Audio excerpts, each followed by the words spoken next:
दोस्तों, अंतर्चेतना के इस देर शाम के अंक में आपका स्वागत है।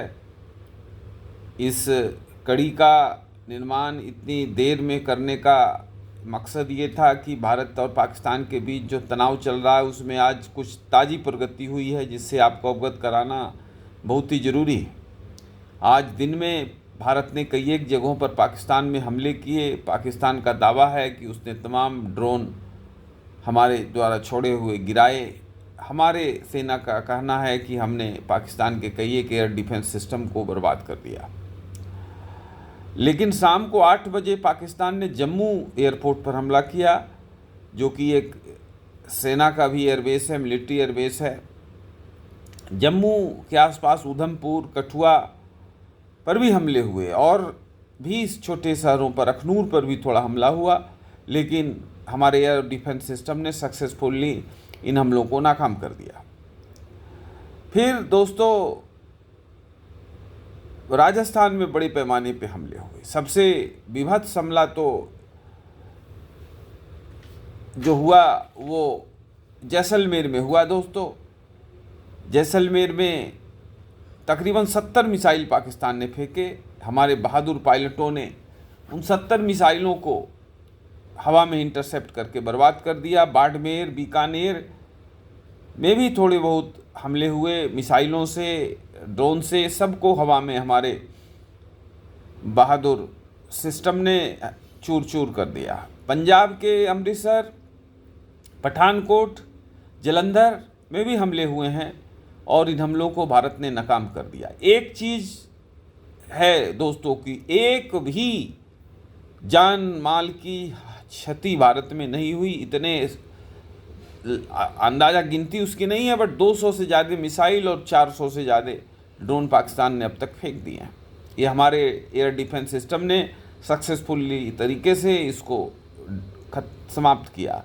आज 9 बजे के आसपास, अभी से 45 मिनट पहले जब मैं ये वीडियो शूट कर रहा हूँ, तो पाकिस्तान के 2 एयर फाइटर जेट, जो F-16 जो अमेरिका ने दिया है और JK-17 जो चीन ने दिया है पाकिस्तान को, इन दोनों को हवा में उड़ान भरते और भारत की ओर आते देख हमारे जांबाज पायलटों ने इस पर निशाना साधा और इसे ढेर कर दिया, यानी शॉट डाउन कर दिया। 2 पाकिस्तान के लड़ाकू विमानों को हमने गिरा दिया है।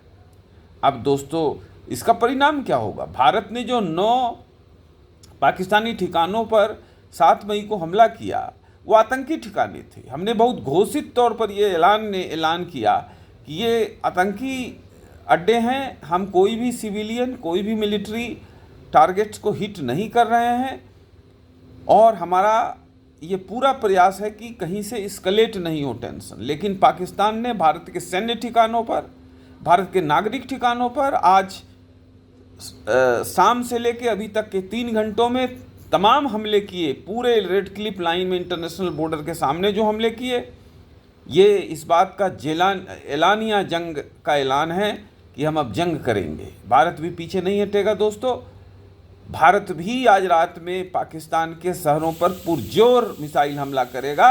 जब सुबह आप उठेंगे तो आपको उसका मंजर दिखेगा।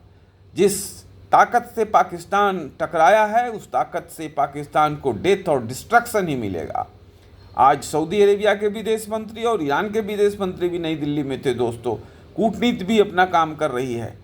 देखिए भारत का बढ़ता हुआ वर्चस्व दुनिया में, कि सऊदी अरेबिया और ईरान, ये इस्लाम के 2 बड़े झंडादार देश हैं। ये झंडा लेके घूमते हैं कि भाई हम सबसे बड़े हैं, लेकिन वो दोनों पाकिस्तान के खिलाफ भारत को रोकने के लिए, समझाने के लिए, दोनों के विदेश मंत्री भारत में थे।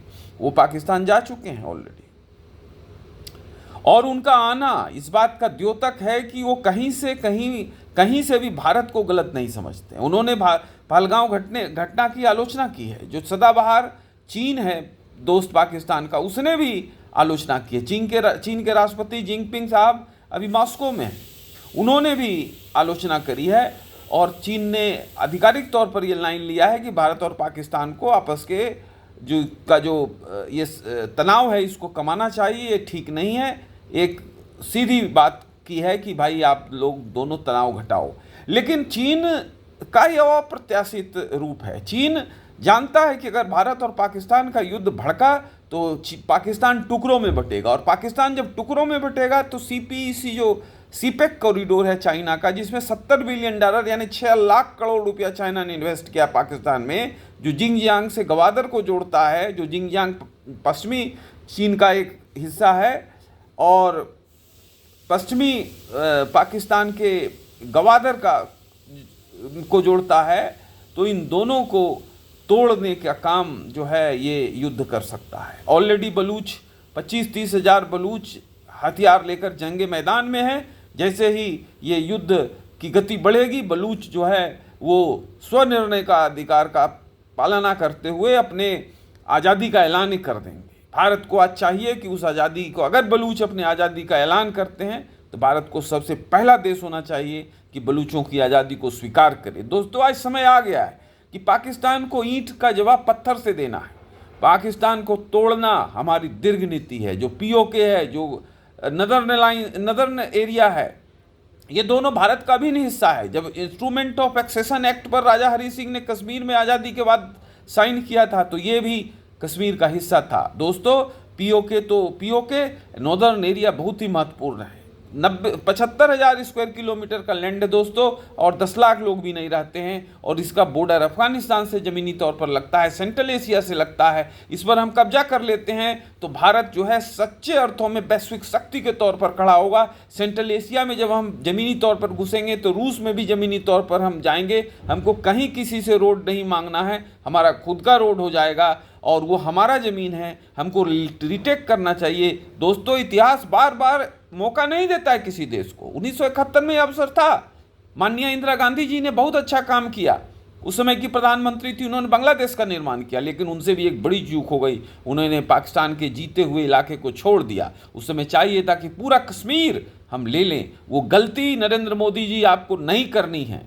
देश आज आपके पीछे खड़ा है, आपका ये दायित्व है कि आप गिलगित को, बलूचिस्तान को और पीओके को भारत में मिलाओ और बलूचिस्तान को आज़ाद डिक्लेयर करके समर्थन करो। पूरी दुनिया आपके साथ आएगी। और आज जो पाकिस्तान ने हिमाकत करी है भारत पर हमला करने की, वो 2 जहाज ही हमने उनके अभी गिराए हैं। अभी रात के 3 घंटे ही हुए हैं, अभी रात में बहुत सारे घंटे बाकी हैं। सुबह तक का मंजर देखेंगे, पूरे पाकिस्तान में इसका मंजर दिखेगा, डेथ और डिस्ट्रक्शन दिखेगा।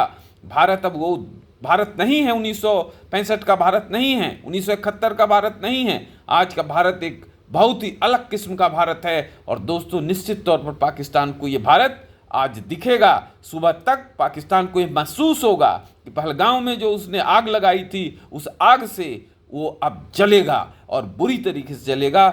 नए अपडेट के साथ हम फिर आपसे मिलेंगे दोस्तों, तब तक के लिए नमस्कार।